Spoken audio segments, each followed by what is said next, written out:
You know, son, people see old men with gray hair and tired hands, and they think he must have lived a simple life. But behind these wrinkles are winters and wind and worn-out shoes. Behind every silence, there's a reason. You've heard me talk about my factory job before, but you never asked, how did I get there? So today, I'll tell you. Not for sympathy, not for praise, but because these memories deserve to live not just in me, but in you. It was the early 1970s. I had just landed in the West, full of dreams, but with an empty pocket. No warm clothes, no family here, just a small photo of my wife and children tucked in my wallet, and a promise I whispered to myself every night. I'll work hard. I'll send money. I'll build a better life for them.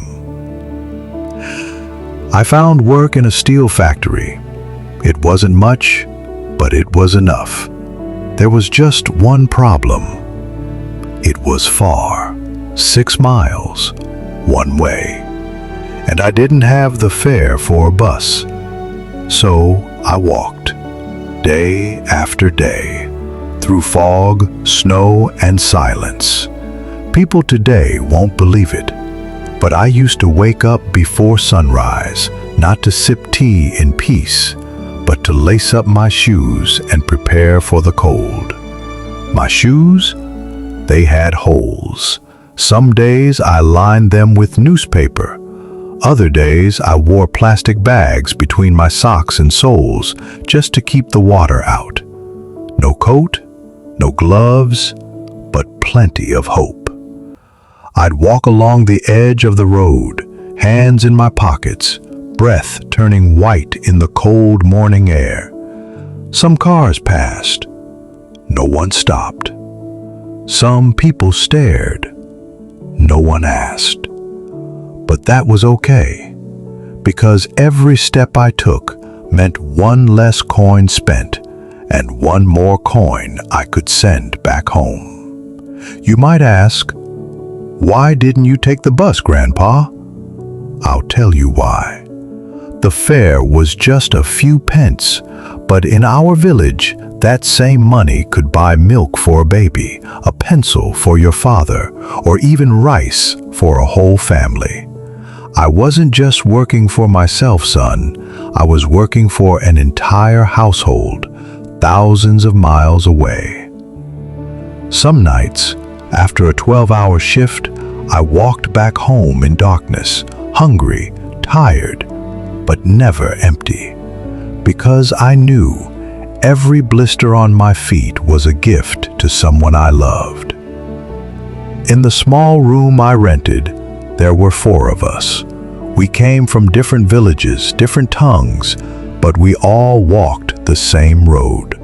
Some worked at the post office, some cleaned buildings at night, some washed dishes in restaurants where they couldn't afford to eat. But we had one thing in common. We were fathers, sons, husbands, sending money home. We didn't complain. We just whispered our parents' names in prayer and folded our dreams into envelopes. Sometimes I think of my little daughter, how she used to run behind me in the village, barefoot. I remembered my mother's hands, dry from working in the fields, and my wife, standing at the gate, waiting for my letters. Each of those memories became fuel for my feet. I told myself, if I walk now, one day they will rest. Son, I never told anyone this before, because men of my time didn't speak of struggle. We just did what we had to.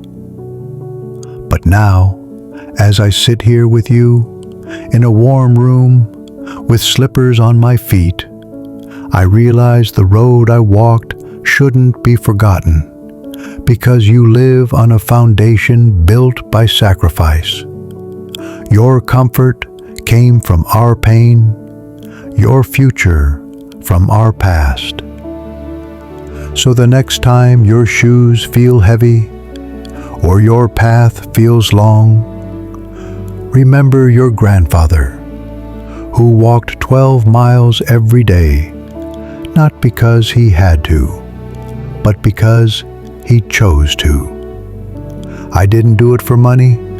I did it for family, for honor, for something bigger than myself. And I hope that one day when life asks something hard of you, you'll remember this story and keep walking, because sometimes the road that hurts the most leads to the home that means the most.